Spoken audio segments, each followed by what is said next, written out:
In the next hour, we'll learn about winning educational strategies and practical lessons for immigrant student success. We'll hear how educators from Malmo and Frankfurt are testing new ideas in and outside the classroom and unlocking opportunity for academic achievement and lifelong learning.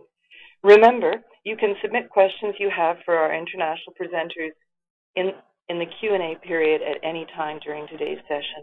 And now, please join me in welcoming our first speaker.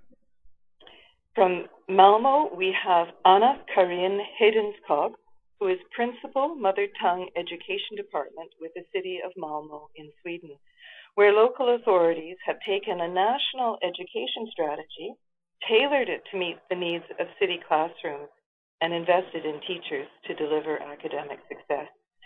This program was nominated by the prestigious International 2008 Carl Bertelsmann Prize for Integration. The Carl Bertelsmann Prize has been offered since 2008 to honor innovative policies addressing global challenges. So good morning, Anna-Karin. Welcome to the Learning Exchange. I pass the podium to you.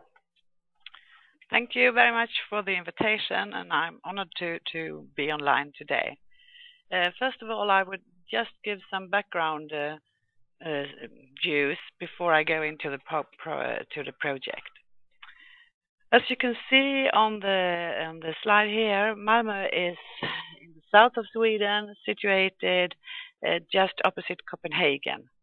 It's the third most populous city in Sweden with 300,000 inhabitants. 36% of the population has immigrant background. Unfortunately, it's a segregated city, which reflects clearly in schools. 60% of the children in compulsory school has an immigrant background, which in statistic terms means at least one of the parents is born abroad. Some schools in segregated areas has 100% pupils with immigrant background, and a very high percentage of parents who doesn't have any work and live on social benefits. Here you can just see the steering system for the Swedish schools. It's a goal-based system with a high degree of local responsibility. In early days, the teachers were employed by the state, but today all the teachers are employed directly by the municipalities.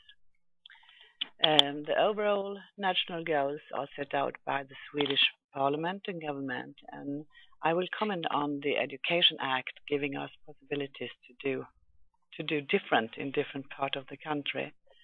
Of course, there is a common curricula and course syllabus. The steering system gives a great deal of independence to the schools. But overall, the national goals are evaluated through inspections and national tests in year 3, 6, and 9. So the Education Act, that's the really thing that we have good need of.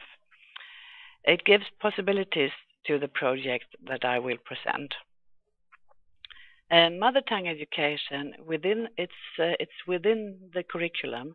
It was decided in 1976, and mother tongue teachers were recognized in 1977. The subject has its own syllabus, and marks is given in the same way as in any other subject.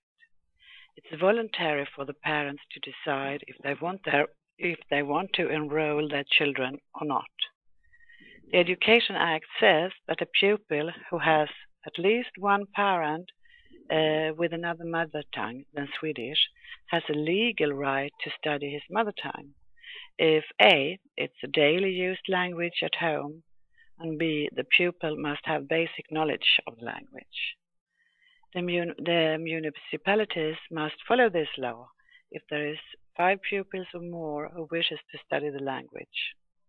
At the moment, the city of Malmö provides mother tongue education for 10,000 pupils on 42 different languages.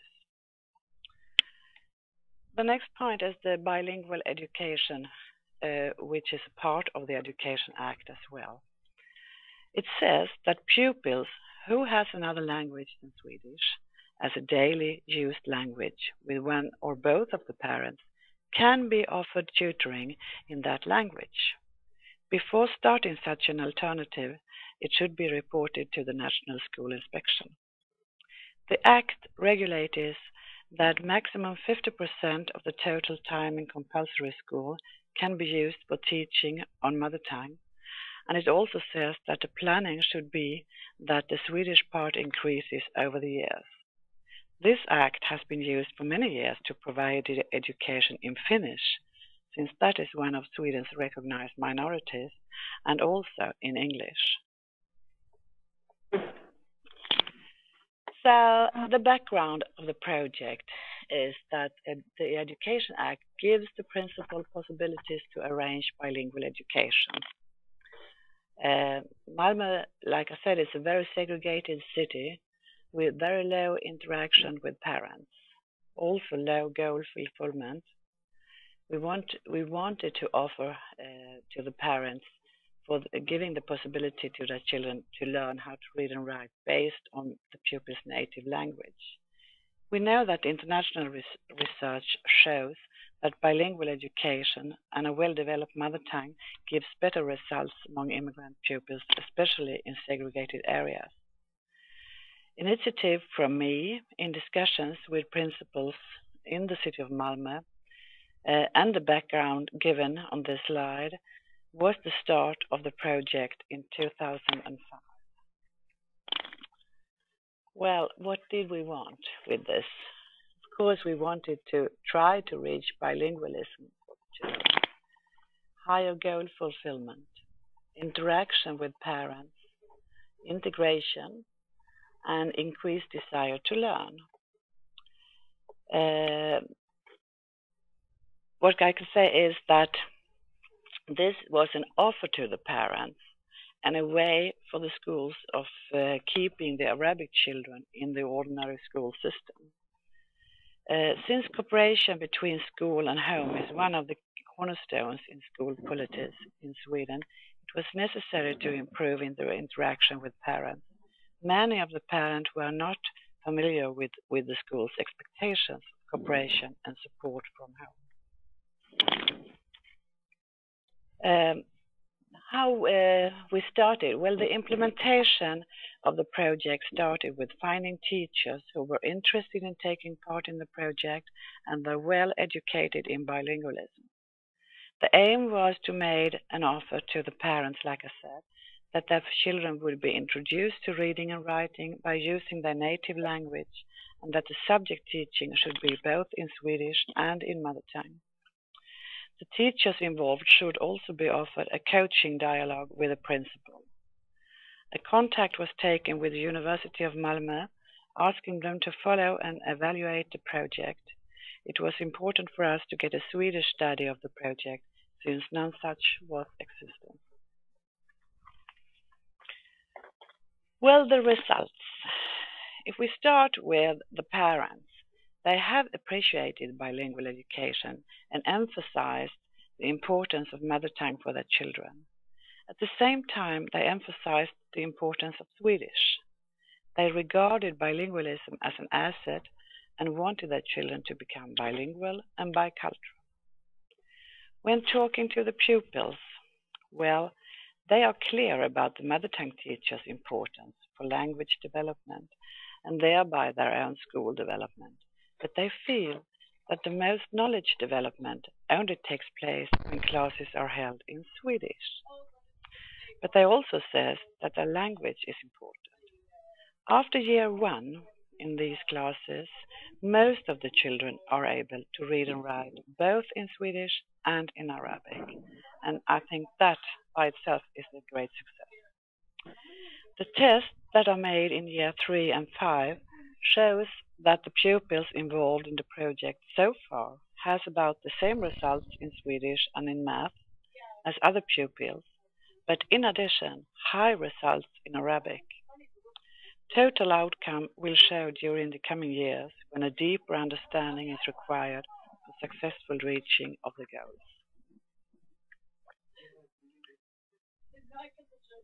Well, problems and challenges. Um, the cooperation between the involved teachers has not been easy. The coaching did not totally solve unexpected problems. The two teachers were teaching the same subject matter to the class, and they were often teaching alongside each other, which required a high degree of joint planning. The Swedish teacher and the mother tongue teacher were also assigned new roles as teachers. Instead of being in the focus of teaching in the class, the Swedish teacher now had to stand back. She also had to deal with the fact that she didn't understand what the bilingual teacher said in Arabic. And most of the mother tongue teachers were now the ones who had the responsibility for teaching reading and writing. During the years, there has been some changes of teacher, which has made some further problems. At the schools involved in the project, there has been different views on bilingual education. Some of the Swedish teachers think that the best way of being fluently in Swedish is only to use Swedish in the classroom, and this has made the situation hard for the teachers in the bilingual classes. They always feel that they have to defend themselves and the way they teach.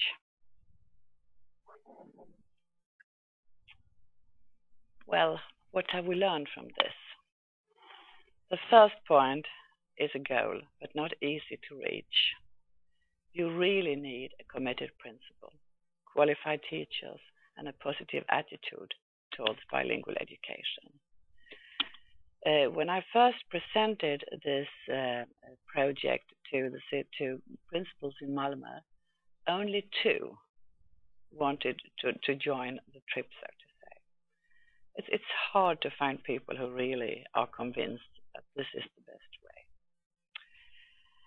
way. We can also say that Arabic is not a high status language in Sweden.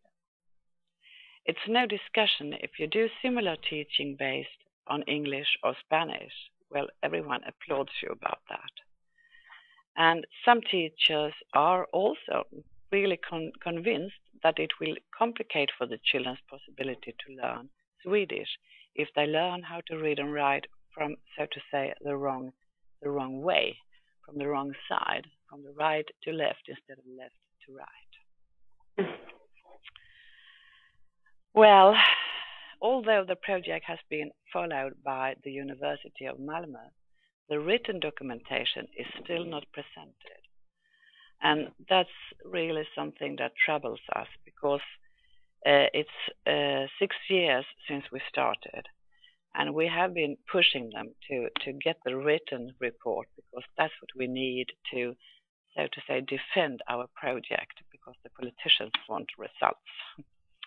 But happily, last week I was told that the documentation will be presented later this year, in September or October. But for the project's sake, that could be too late. Because from August this year, a reorganization has taken place in the part of Malmö where the project has been running. And new principals are taking over the two schools that been in the project. I have tried to find out their opinions on bilingual education and their willingness to go on, but no clear answers has been possible to get.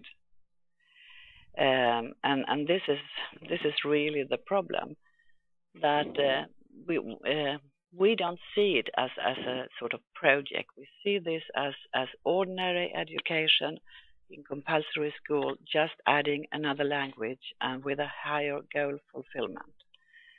But there is always people that are suspicious, asking if this is the right way.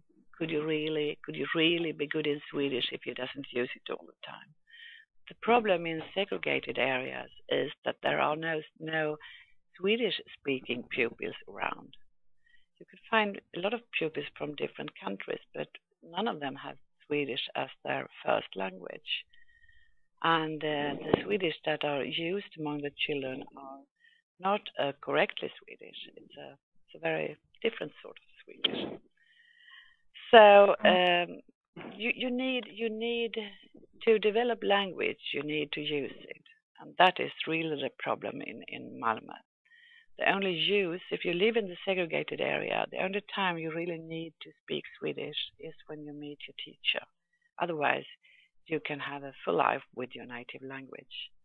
And what we have seen in school is that it doesn't improve democracy, it doesn't improve integration, and we need to do something else. Because if everything was all right, we didn't have to do anything at all. We could just go on as usual. But the goal fulfillment wasn't good, and something has to be done. And we are convinced that this is the way, and hopefully it will be a success in the end. Mm-hmm. Well, and this was all for me. I lay by here the contact information, and you could all see where you can contact me or my deputy principal if you want any further information. Well, yes, you did send me some focus points that you wanted us to. But no, actually, Anna-Karin, I want to thank you very much for an excellent presentation. That it's very, very interesting. There are a number of points that I'm sure are going to be taken up in our next presentation, on both on engage the role of parents in education and on the need for teacher training. But I will thank you now for an excellent presentation. I look forward to picking up some of those threads at the end during our Q&A with our audience at the end.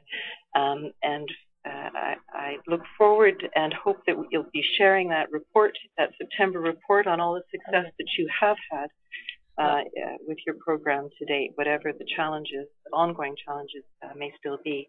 So thank you very much, Anna-Karin Hiddenskog from Malmo. And now I'd like to turn to the city of Frankfurt. I'd like to introduce you to Dr. Roland Karlbrand, chairman of the Stiftung Polytechnische Gesellschaft Frankfurt am Main, and Gisela von Auer, project manager for the Dichterweg Stipendium project, which you will read about at Cities of Migration as the Dichterweg Family Scholarship Program. The Stiftung Polytechnische Gesellschaft in Frankfurt offers more than a scholarship. It offers a structured academic program for immigrant children and their families. The scholarship program aims for academic success in the classroom while building bridges to full participation in German life for all members of the family. Now I'd like to welcome Dr. Roland Karlbrand and Gisela von Auer to tell us more about that program. Welcome. Welcome. Thank you for the opportunity to present the Dichterweg Scholarship for Children and their parents. Just some words about the foundation, the Polytechnical Foundation in Frankfurt. We are quite young. We were founded in 2006, but we come out of a very traditional citizen society, the Polytechnical Society in Frankfurt, founded in 1816. And there is an old tradition in Frankfurt for the citizens to be active in cities questions, and the polytechnicians are a group of citizens of this style. So in 2006, the foundation was set up. We are 20 colleagues. We have 12 main projects in Frankfurt. We focus on Frankfurt and on city questions, on questions of city society. And we can say that all that we do is focused on education and responsibility in big cities. So some words about the city of Frankfurt. Frankfurt is called a small global city. We are the 5th largest city in Germany with only 670,000 inhabitants, but it is a center of the Rhine-Main region, which is quite a very important region in the field of economy and culture and research. You know perhaps the Deutsche Bundesbank from older times. Well, this is the place for the German Bundesbank, and the seat of the European Central Bank. But what is more interesting and important for you is the fact that there are many foreigners and many migrants in Frankfurt. We have about 20% of people who don't have the German passport, but we have about 40% of people who are migrants and have a migrant background. And among young people, there are about 50 up to 70% in the classroom, children coming from other countries or whose parents come from other countries. And Gisela van Auer, my colleague, used to be a teacher in a primary school, and she says that in her classroom there were 95% of children with a migrant background. But we are as well a very active city traditionally, and a very old city with a city of which is 1,200 years old, and we are the city of the main city of foundations in Germany, with 500 private foundations, very old ones, 800 years old. We are the youngest one, and with 1,200 associations with 350,000 members. So it is a city used to be active, used to try to solve the problems that we have got. So some words now about the background of the scholarship, Diesterweg Scholarship of Children and their Parents. Who is Adolf Diesterweg? Why do we call this scholarship Diesterweg? Because Diesterweg used to be one of our founders and funders in 1816, and he is the one who invented the primary school in Germany. The primary school for everybody was invented by Adolf Diesterweg in the 19th century, so it is a good name for a scholarship for children and their parents, and first of all for primary schools. So what is the background now of the scholarship itself? Germany has a school system which selects children at the age of 10 years. The transition from primary school to the secondary school, and there are different types of secondary schools, say for the best children and for the lower children. This transition is already after year 4. So it is very important for the school career of the child and for further professional opportunities in which kind of school you then go after the first 4 years. This transition plays a very important game in professional and educational career. So the percentage of children from a difficult background is now significantly less in the higher levels of education. We call these schools gymnasium, very traditional old schools with a good level of teaching, gymnasiums. So we lose, as a result, too many children at the entrance of the gymnasium. For instance, there are 30% of migrant children going into the gymnasium, but 50% of the German children. But which is even more important, there are only 13% of migrant children going out of the gymnasium after 9 years with a baccalaureate, and there are 30% of the German children. So there is a big gap, and we know, due to the demographic development of our country, that Germany needs a better mobilization and encouragement of migrant children.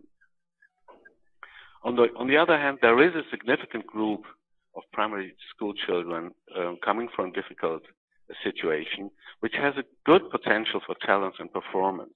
But due to language deficits and insufficient support from their parents, many children are not able to reach their educational potential. So now, the consequence for us are two objectives. The one is to promote children from modest background in higher education, and the second is to address their parents and help the parents to find their way into our education system in order to promote their children. So these are the two objectives. And now, Gisela van Auer will continue. Thank you. Yeah. Thank you. So it's our objective to prepare children with intellectual potential from difficult social groups for higher school education. But for that, they need their parents. The parents are the decisive factor for their children's educational success. We are convinced of the strength of family ties, and therefore parents and children jointly are scholarship members. Both are encouraged to engage in school as well as in social issues.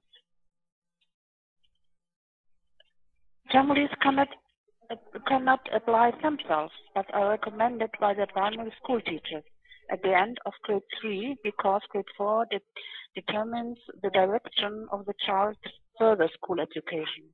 We ask teachers from the most difficult school districts with highest share of migrants for their recommendations. We pre-select in cooperation with the schools, and we invite the pre-selected children together with their families for interviews. The selected children and parents each sign a separate scholarship agreement.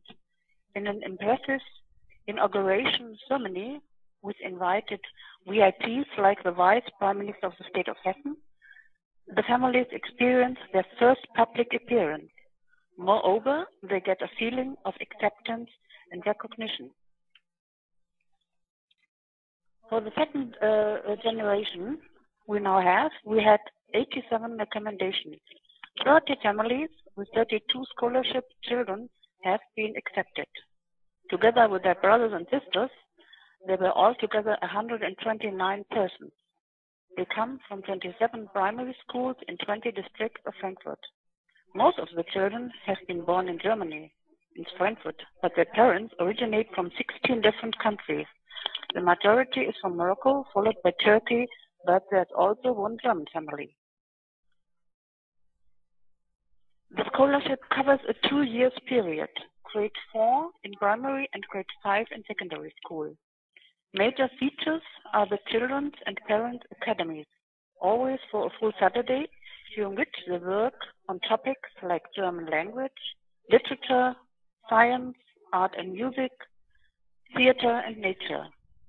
The program also includes excursions in the Frankfurt area to familiarize the families with their hometown and the variety of cultural and educational institutions and events it offers.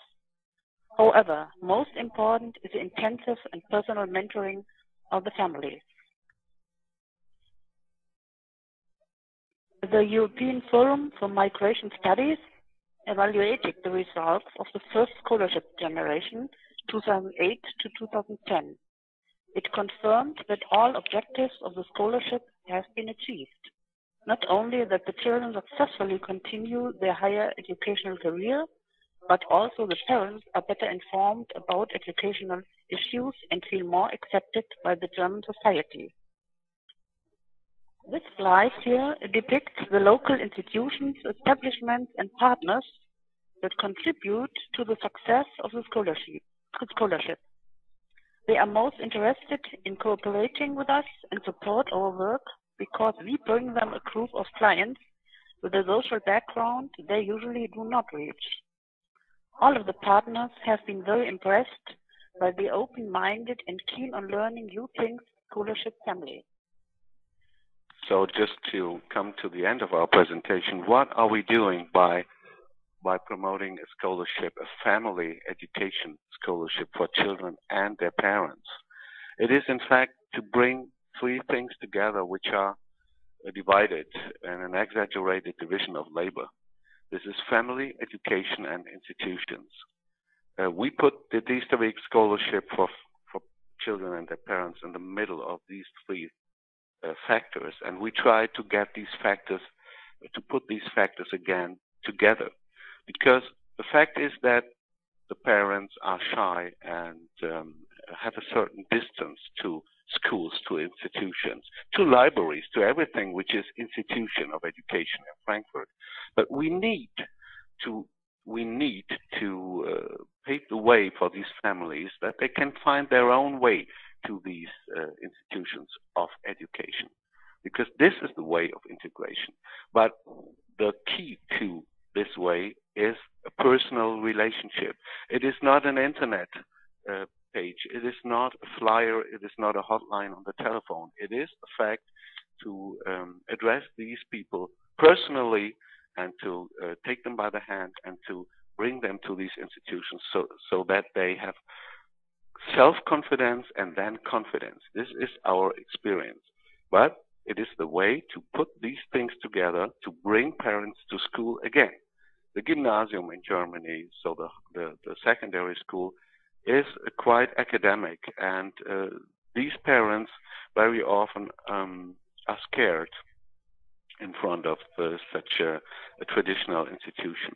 But we need these parents to go into the school, to contact the teachers and to contact the directors of these schools and to talk about their children and to learn how they can accompany their children to the baccalaureate. What are the techniques they need at home to accompany their children?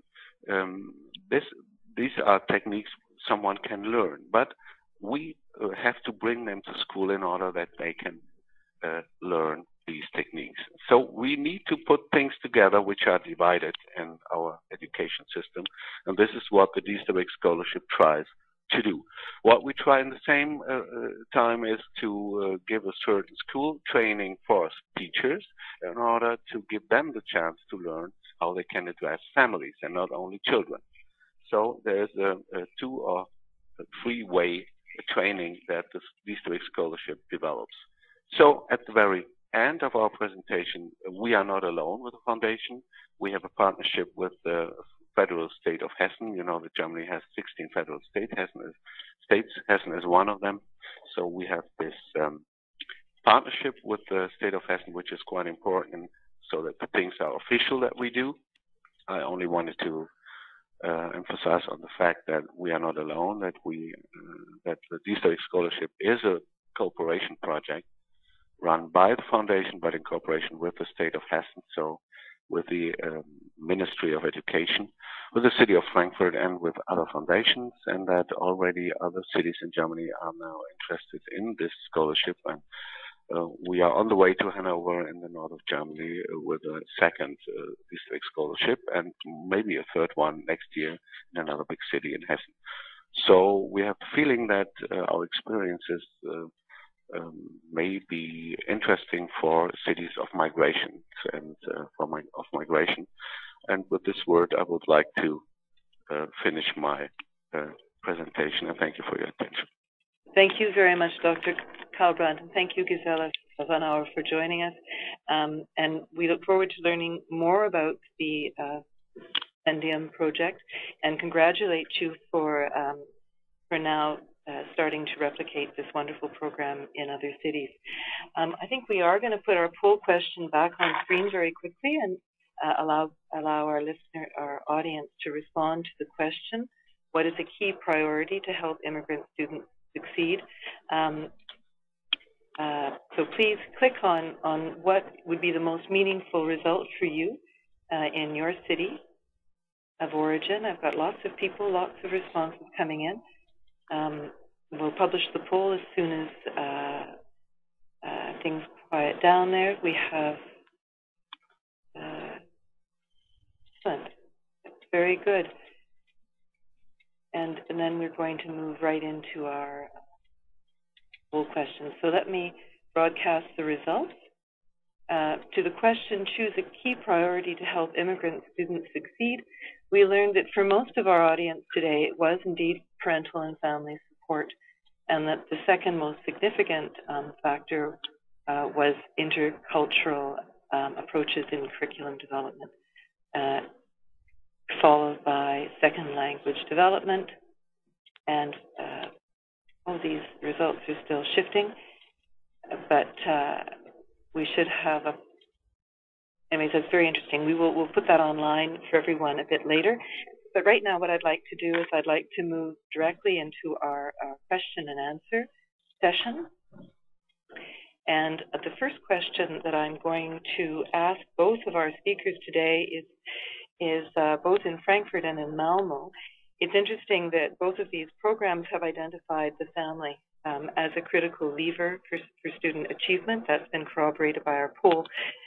So I guess what I'd like to ask you to do for a moment is to generalize out to the broader city and ask you what working with the families of immigrant children has taught you about the challenges and opportunities that we need to address to make integration successful. And maybe Dr. Kalbrandt will start, or Gisela will start with you. I think Gisela Vanauer will start with the first answer. Yes. Well, we think the family is not the critical level, but it's a promising level for student achievement. We pry in the strength of families. All parents want the best for their children, and of course, they want the best school education. They are willing to encourage the children, but many of them do not know how to do that. They need and they want and they use promotion. In this context, it is important to give the families a feeling of appreciation and respect, to build a personal relationship and an atmosphere of trust. A city like Frankfurt offers many opportunities for support and promotion, but our families do not find them. It's our mission to build bridges to those institutions and establishments and to help our families to get in contact. And our experience is they will use those contacts and offers when they get in personal relationships with the institution.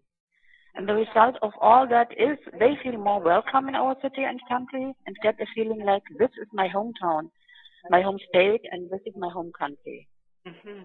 So it fosters a sense of identity. That's very interesting. And how about you, for you in Malmo, Anna-Karin, what would your response to the question, what has working with the families of immigrant children taught you about the challenges and opportunities that we need to address to make integration a success in Malmo? Well, I think one thing we haven't talked very much about is the possibilities for the parents to not be unemployed, because the children they don't have any real goals to go against, because they don't have the role model. So I think working with the parents is also a way of making them more integrated, more interested in what is taking part in society. And to reach the parents, you need to use the mother tongue, because many of them are not speaking Swedish at all. I think we could have different views in different countries on the importance of mother tongue. Sweden has, like I said before, we have it as a right for everyone, and I think that's a good way of getting closer to the parents by offering bilingual teachers who can discuss the school with the parents. Because since you have the possibility to discuss what the school really aims for and what the school really wants to do for the children, then it's much easier to get there as well. Because what we have seen is that when the parent can have a real discussion with the teacher without being lost, not speaking Swedish, they can be much more supportive at home, because they can recognize what the children is doing, and they can even be critical about the school. They can formulate their opinions in a much better way. And of course, we would like everyone to speak Swedish, but if we can't get that quickly, then we got to use the mother tongue as a way of reaching the parents and together with them working with the results of school. Very good, thank you. I have a question now from. We're going to move to the questions from our audience, because we have a fair number come in. I don't want to leave any out. The question that is asked by Ismail Ahmed is, how is the training and certification of bilingual teachers administered? Are they teachers' aides or certified teachers? I would like to open that up to teachers generally and the larger question of teacher training. But again, I think we'll continue with you, Anna-Karin, around the training of teachers. Yeah, since there is a law about mother tongue, and that the mother tongue teachers are recognized as a group of teachers, they are employed in the same way as any Swedish teacher, and they are qualified teachers, either with degrees from their home countries, degrees that are recognized in Sweden, or they have been to teacher training institutes here in Sweden. So they are absolutely no teacher aides. They are certified teachers. Very good. And how about in Frankfurt? Well, in our program, the program is run in German language. We had the tradition of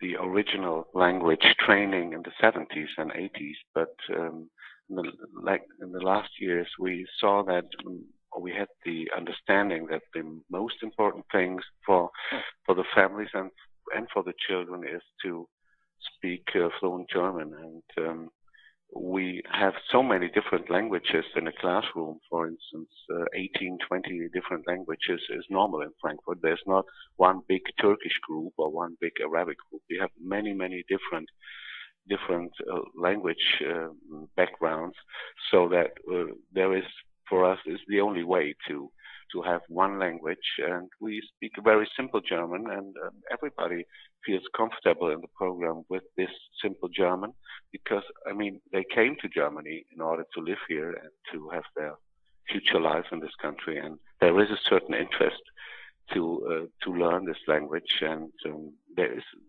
is no discussion about it. These families, they're in our program, these families, they accept it, and they want us to speak German with them.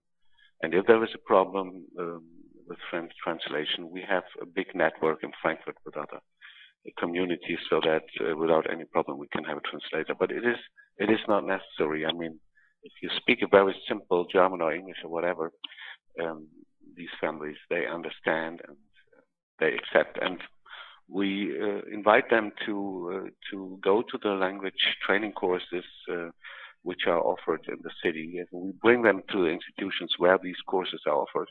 And many people who are living here for 10 years, 15 years, taxi drivers or whatever, they then decide to go into one of these courses and to learn German on another level. Mm-hmm. So it is another answer. It's not based on multilingualism, but it's based first of all on the understanding of the German language, because this is the problem here, that the German language knowledge is not sufficient for a good school result, for a good school career. Thank you. I have a question now that has actually come to us from someone who's participating on Twitter. This question is from Isaac Hinch in Atlanta in the United States, who's now working with colleagues putting together a program for a population of high refugee ESOL learners, second language learners. And he's searching for effective icebreakers for the first session. This is a program that will bridge the gap between middle and high school, so very like the Frankfurt program. And he asks, how can we create a sense of school ownership for students just learning English language and cultural school norms? How do you create that sense of attachment to the institution, the school itself? And how about asking Gisela that question? Shall I answer, or who wants to answer? Mm-hmm. Okay, so our icebreaker is the scholarship, the fact to be scholar of a program, the fact to be a part of a big ceremony. I mean, this is about recognition, this is about acceptance, this is about respect. And respect and recognition is an icebreaker for these families and their children. And now the fact that we have already the second generation and the first generation of scholars then welcomes the second one, and that a natural network is being set up. So this helps a lot. It is about personal relationship and about saying hello, saying welcome. And this is a very important icebreaker. Whereas, as long as the families stay outside of the institutions, and as long as there is no personal relationship to the institutions, there is an icy landscape. This is our experience. So I would say the very simple answer to the question of ice breaking is personal relationship at the very beginning. That's great, that recognition right from the beginning. And for Malmo, where you reported that a very high success rate among students in your bilingual education classrooms, where you put a cultural teacher from a cultural community at the top of the classroom, Do you think, Anna-Karin, that was an effective way of creating a positive identification for the student with the school? Yes, I think so. But like I said in my presentation, we were a bit surprised when we're talking to the pupils that they thought that everything when they learned facts and the subject teaching, it was the most important thing that it happened in Swedish. They did see the mother tongue teacher as an equal teacher, but they really focused on her role as teaching the language. They didn't. I think we failed in explaining to the children, or still are failing, to explain that the language is just a tool you need for getting knowledge on different subjects. And it seems that they still divide language, what shall I say? Language is one thing and facts is another thing, and they don't see the connection between it. And that's a problem that we really have to think about and see if we could be better in explaining that to the children, that language is a tool for getting the knowledge from different subjects. Thank you. I have a question now from Claudia Walter at the Bertelsmann Stiftung in Goethe. So she asks about in Malmo, she says, do you cooperate with other actors like migrant organizations, trade unions, companies, cultural organizations? No, we don't, because this is just a possibility within the curriculum, within the school law, to arrange education like this. We don't have to ask anyone. It's just a possibility to have a higher goal fulfillment. You can go one way or another. The goal is the same. It's the year 9, and the curriculum is the same. So we don't need anyone from outside. It's the principal's responsibility to see that the children reach the goals, and you can do it in a way that it's the most successful way. So of course we could have some cooperation with cultural organizations, but that's the only thing. Not trade unions or anything like that. No. And I would like to add as well that other immigrant children who doesn't take part in the bilingual education, they still have the right to get the mother tongue education every week within the curriculum, and get marks in it as in any other subject. So this is just one form of mother tongue education. Okay, thank you. I have 2 questions now on screen. The first I'm going to is from Irene Pardo at the Fundación Bertelsmann in Barcelona, who asked Dr. Karlbrandt and Gisela von Auer. She says, to bring parents to the school, do you work in cooperation with cultural mediators and translators? And I guess that to bring them to the school and in the school would be the question. And we'll ask both parties that question, starting with Frankfurt. I didn't understand the question. She asked, do you work with cultural mediators or translators in your program, where that language barrier, for example, is significant? How do you initiate the? Well, when we started with the program in 2008, we thought about that, but it was not necessary. It was not necessary. We had some translators, we had some mediators, but we don't need them. The parents help themselves. One speaks not so good German, but the other does, and they help themselves. We have 16 nations in our program, and they all speak German, and they try to speak German, and they're proud that they can speak German. And the children, they were very proud about their parents. They speak more German than ever, they told us, and they're very proud about that. And thank you. So in Malmo, are you working with translators? and cultural mediators when you need to reach out to your parent community? No, we don't need that because we have the mother tongue teachers, and they are building bridges between school and families. So at the institutional level, you've brought that right into the system. That's very interesting. Yes. We're almost at the end of our hour, so I want to ask a few more questions. So we'll move through these quickly. I have a question from Fidel Mutwar-Azibo from the Immigrant Council of Ireland. He says the Immigrant Council has been running a project called Pathways to Parental Leadership, funded by the European Programme for Integration and Migration. The project is aimed at giving schools the tools they can consider to use in fostering migrant parents involved in the school life with their children.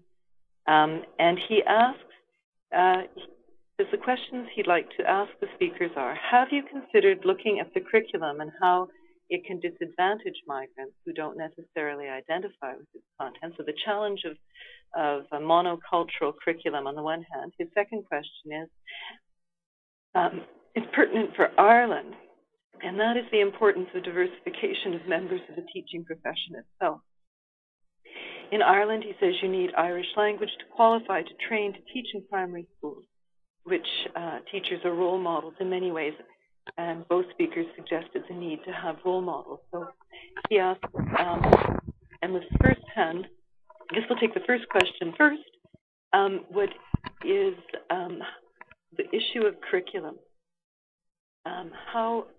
What recommendations do you have in Frankfurt for addressing the challenge of curriculum in the integration of students at school? It was a little bit difficult to understand the questions. I guess the question is does the curriculum of study itself require changing to accommodate the needs of the youngest generation of German students? Well, I think it is not, first of all, the curriculum. This seems to, in my view, to be a quite academic question, but it is more the fact that the institution has to open the doors and has to accept families and to invite families, and that the separation that we have established in the last years between families, children, and institutions has to be changed. We need a new communication culture in the school, a culture that invites children, first of all, families to come into the schools, so that education can be a common task for the civil society, for the families, and for school and state, not only a state affair. So this has to change. The attitude which is behind the institutions has to change. It's not, first of all, a question what kind of history is taught and how is the teaching of languages in our experience, but it is the fact that the institutions have to open and have to say to these families, well, come in and just let's talk about your children. Not only to give the certificate with this and this mark every year, but to address the families, to invite them for talks, come into the school, to address the grandparents, to come, like in Toronto, you do it in the inner city model schools. This is a model for us, but we try to change it with a scholarship and to wake the conscious for the fact that the institutions have to change so that families come in. And this will be a long-time investment.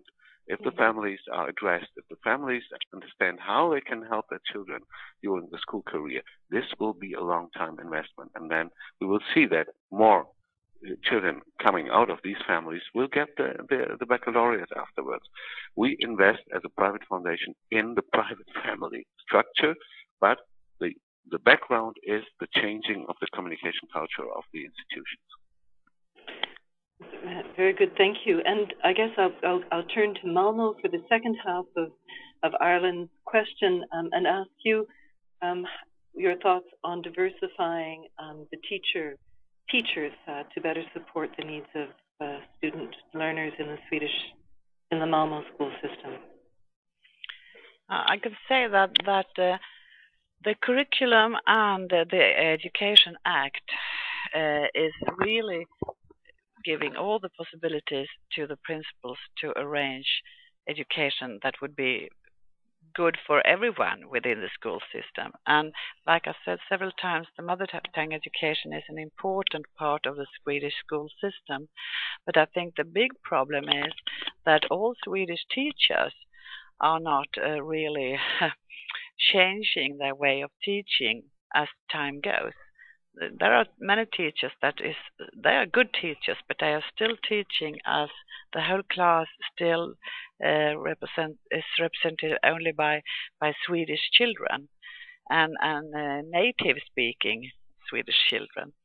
And I think that's the big thing for principal to work with further education of the teachers, to be more aware of the bilingualism, and to be better in teaching Swedish as a second language alongside with the mother tongue teachers, because I think the mother tongue education and being within the curriculum, that's a great thing for Sweden, and we should be very proud of that. But everyone doesn't use the system fully enough.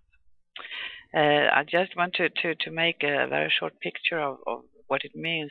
So in our organization with the mother tongue, it's 200 teachers involved that are fully employed working on this, and they are teaching 45 different languages. So even if the class has many languages, different teachers can come and help, even if they don't get the fully bilingual education as the project describes. Thank you very much. I'm going to have the privilege of asking the very last question. Our time has run out, and it will have to be a very, very short reply. But let me ask both Dr. Karlbrand and then Anna-Karin, given the success of your work in the educational field with its highly institutional culture, what would be the one most important recommendation you have for administrators and policymakers about making sure that no child is left behind? And maybe we'll start with you, Dr. Karlbrand. I would say ladies first. Ladies. Easy way to get out of this. No. I have an answer. But Very gracious. So then let's go to Anna-Karin. One recommendation for policymakers in Malmo or in Sweden. One recommendation. Well, I think the policymakers, they must realize how the city looks. They can't hide and think everything is the same as it used to be.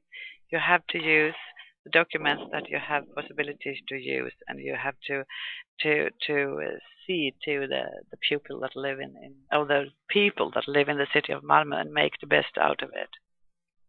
Excellent. Thank you very much. And for you, Dr. Karlbrand? Yeah, my answer would be make sure that the families are welcome at school and public libraries and universities, and we give the advice to put the family in the center of education programs, not only children and talents. And therefore, we need different ways and a different style or approach in the field of communication, because communication opens the door to confidence and self-confidence. As a result, communication is important as the content of our programs. This is our experience here in Frankfurt. Excellent. Thank you very much. So knowing one's city and opening its doors and taking a holistic approach in which the family is at the heart of the education system. Thank you very much, Dr. Karlbrand, Gisela von Auer, and Anna-Karin Hedgebeck. We've had a wonderful session this morning, more questions that we could answer. I think we'll try to post some of those unanswered questions in our upcoming newsletter. But for now, I would like to thank, on behalf of the city's migration project, its partners, and all of our participants today, I'd like to thank Dr. Roland Karlbrand and Gisela von Auer in Frankfurt. I'd like to thank Anna-Karin Hedgebeck in Malmo. I'd like you all to imagine this excellent work being interpreted in your city, adapted by your organization or school, and changing your neighborhood. We'd like to hear your stories, and we'd like to continue sharing more good practice, so please do stay connected. Thank you. Yeah. This webinar will be available in an archive format on the website in the coming weeks. So please bookmark the page and do share it with your colleagues and networks. We encourage you to visit the Cities of Migration website, where you'll find a full description of both of these wonderful projects from Malmo and Frankfurt, respectively, as well as other what we call good ideas in integration related to the field of education. Please don't forget to fill in our online evaluation by clicking on the link on your screen. Evelyn will also be sending you that link in an email with the archived link to the archived webinar. And I would like to encourage you not to miss our next webinar.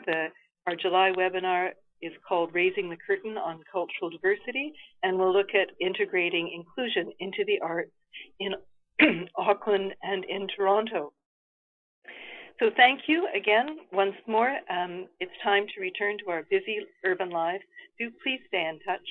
Like all good ideas, Cities of Migration hopes to stimulate new thinking and to engage integration practitioners and urban leadership in a productive dialogue about one of the most important global challenges facing cities today.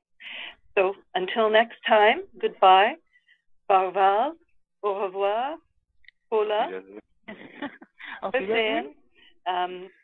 please join us again at our next Learning Exchange. Bye now. Bye-bye. Bye. Bye.